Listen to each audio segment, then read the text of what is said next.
Okay. Do you know about copper in our water? I know there's a lot of minerals and things that can leach into the water, so it is on my mind, but not at the top of my mind. Cool. Thank you.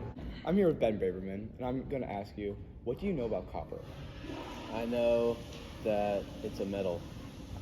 Okay. And do you know about copper in our water?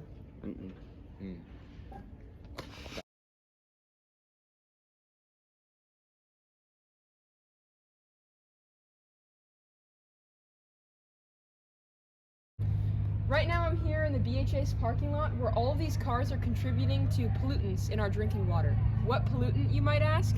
Copper. Copper in our drinking water typically comes from runoff from the streets where vehicle brake pads, when they're run down, will release copper and therefore get into our sewage or get into just the runoff here in Seattle. So all of these cars are contributing to copper pollution.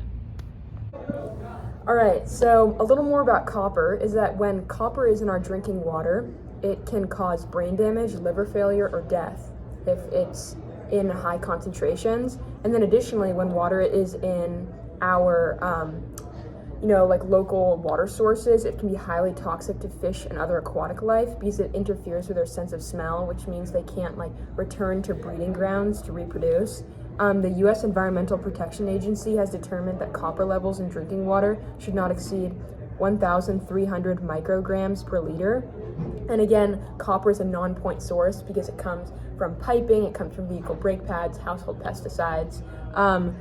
Who is disproportionately affected by copper? Because copper is highly toxic to fish and can kill off fish populations.